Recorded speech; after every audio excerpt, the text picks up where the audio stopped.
नमस्कार दोस्तों। आज मैं आपको बताऊंगा चीन के धर्म के बारे में। चीन में 3 धर्मों को मानने वाले लोग रहते हैं। पहला है ताओ धर्म, जो कि मुख्य रूप से लाओ त्से की शिक्षाओं के आधार पर विकसित हुआ। दूसरा है कन्फ्यूशियसवाद, जो कि कन्फ्यूशियस की शिक्षाओं के आधार पर विकसित हुआ। और तीसरा है बौद्ध धर्म, जो कि भारत से चीन पहुंचा। तो हम पहले बात करते हैं ताओ धर्म की। ताओ का मतलब चीनी भाषा में मार्ग से है। मार्ग या रास्ता कुछ भी कह लो, इसके प्रणेता है लाओ त्से। लाओ त्से का चीनी भाषा में अर्थ है वृद्ध दार्शनिक या बूढ़ा दार्शनिक। लाओ त्से का जन्म 6ठी शताब्दी ईसा पूर्व में हुआ था, लगभग उसी समय जब हमारे यहाँ बुद्ध और महावीर का जन्म हुआ था। इस समय चीन में लिखने की कला का विकास हो चुका था और इतिहासकार इस बात पर सहमत हैं कि लाओ त्से के विचारों को उसके जीवन काल में ही लिख लिया गया था। लाओ त्से के दर्शन में एक विशिष्ट द्वंद्ववाद मिलता है। उसकी धारणा थी कि सब कुछ की उत्पत्ति भाव और अभाव से, निष्पादन की उत्पत्ति संभव और असंभव से, और आकृति की उत्पत्ति दीर्घ और लघु से हुई है। ऊंचा नीचे को अपने अधीन बनाता है। जो सिकुड़ता है वह फैलता है, जो क्षीण होता है वह बढ़ता है। लाओ त्से के दर्शन का मूल तत्व है अकर्म या निष्क्रियता, अर्थात प्रकृति में जीवन में कुछ भी करने या बदलने का प्रयास अनुचित है, क्योंकि जो हो रहा है वह स्वयं हो रहा है। इसका कुछ दार्शनिकों जैसे ओशो ने अर्थ निकाला कि अकर्म या निष्क्रियता का मतलब हाथ पर हाथ रखकर बैठ जाने से नहीं है, बल्कि समग्र की जो इच्छा है उसके साथ एक हो जाने से है। अपनी कोई इच्छा नहीं है, इसलिए कोई द्वंद्व नहीं है। हम वही कर रहे हैं जो ब्रह्मांड चाहता है। यह कुछ भागवत गीता में श्री कृष्ण द्वारा बताए गए निष्काम कर्म से मिलता जुलता है, हालांकि यह ठीक वैसा नहीं है। लाओ त्से सभी प्रकार के ज्ञान को बुराई मानता है। वह कहता है कि जब सभी निष्क्रिय हो जाएंगे तो पृथ्वी पर पूर्ण शांति छा जाएगी। लाओ त्से ने प्रजा के बीच राजा की सत्ता को अत्यधिक महत्व दिया है। उसके अनुसार संसार में सिर्फ 4 महान चीज हैं, जिनमें से राजा एक है और अन्य 3 है ताओ, आकाश और पृथ्वी। कुछ इतिहासकारों का विचार है कि लाओ त्से का धर्म राजा की सत्ता को बनाए रखने का एक माध्यम भर है, क्योंकि वे इस बात को अधिक महत्व देते हैं कि लाओ त्से स्वयं राजा का नौकर था। अब बात करते हैं कन्फ्यूशियस धर्म की। यह चीन का राजकीय धर्म था, हालांकि अब नहीं है। अब चीन में किसी भी धर्म को राजकीय धर्म का दर्जा प्राप्त नहीं है।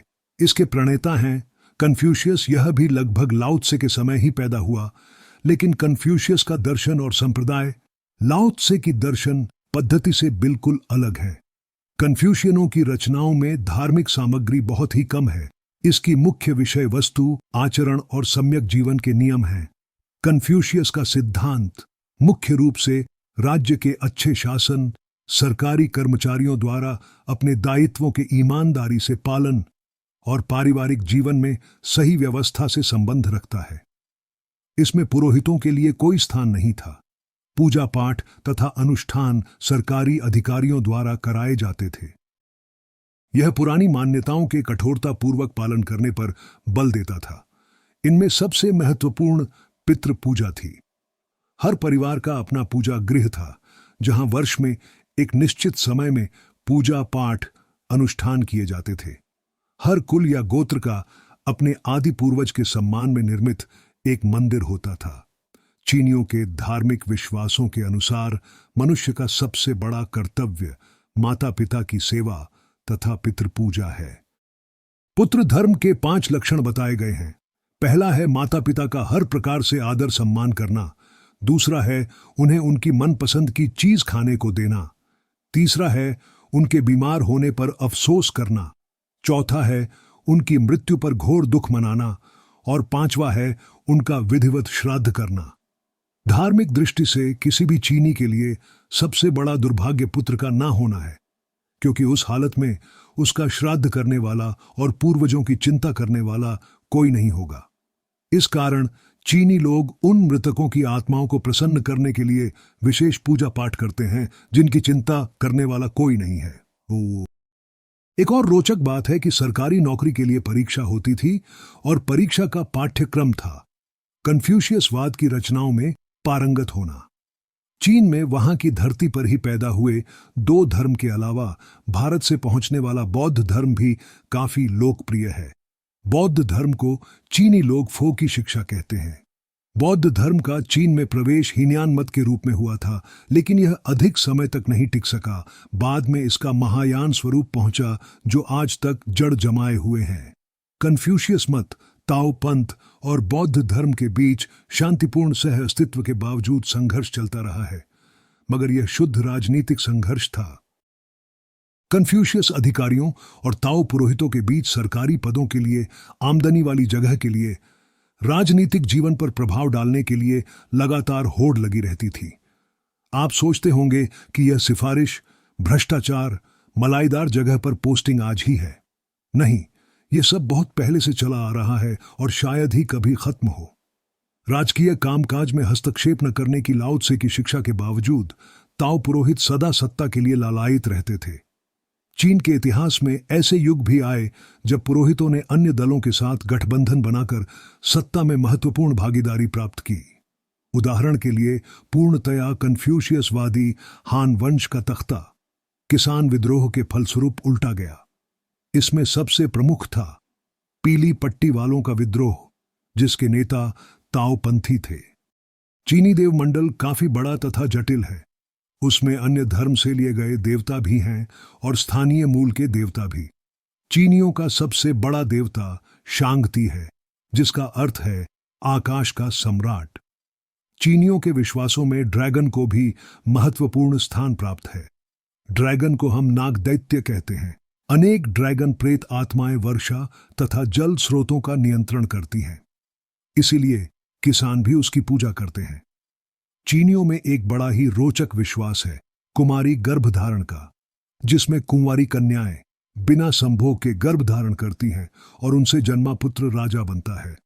मान्यताओं के अनुसार सम्राट फूशी की मां ने उसे एक दानव के पद चिन्ह पर पैर रखकर अपने गर्भ में धारण किया था। सम्राट सेनतुंग की मां पहाड़ी प्रेतात्मा से, सम्राट हांगती की मां आकाश की बिजली की चमक से गर्भवती हुई थी। ताओ पंथ में मृत्यु के बाद जीवन संबंधी मान्यताएं बहुत महत्वपूर्ण हैं। इसके अनुसार हर मनुष्य की दो आत्माएं होती हैं। एक होती है ची, जिसका अर्थ है जीवन, जो कि शरीर से अलग नहीं हो सकती, और दूसरी होती है लिन, जिसका अर्थ है आत्मा। यह शरीर से अलग हो सकती है। अगर मनुष्य ने अपने जीवन में कोई विशेष उपलब्धि प्राप्त नहीं की है तो उसकी आत्मा गोई अर्थात शैतान में बदल जाती है, और अगर उसने जीवन में कोई असाधारण कार्य किया है तो उसकी आत्मा शेन अर्थात देवता बन जाती है। इन आत्माओं के लिए पहले वास्तविक भेंट चढ़ावे चढ़ाए जाते थे, लेकिन बाद में केवल प्रतीकों से काम चलाया जाने लगा, जैसे कागज की मिठाइयां। चीन के धर्म की सबसे बड़ी विशेषता है उसका मौलिक स्वरूप। यहां रहस्यवाद, धर्मांधता, वैराग्य जैसी चीजों पर कम ही ध्यान दिया जाता है। 1911 की क्रांति के बाद चीन में धर्म की स्थिति काफी बदल गई। आकाश मंदिर में पूजा पाठ बंद हो गए। धर्म को राज्य से पृथक कर दिया गया। पुराने बड़े मंदिरों को संग्रहालय बना दिया गया। धार्मिक अनुष्ठान व समारोहों पर रोक लगा दी गई। हालांकि अभी भी गांव में लोग पितृ पूजा से संबंधित अनुष्ठान करते हैं। तो दोस्तों, यह था चीन के धर्म और उसकी प्रमुख मान्यताएं। धन्यवाद।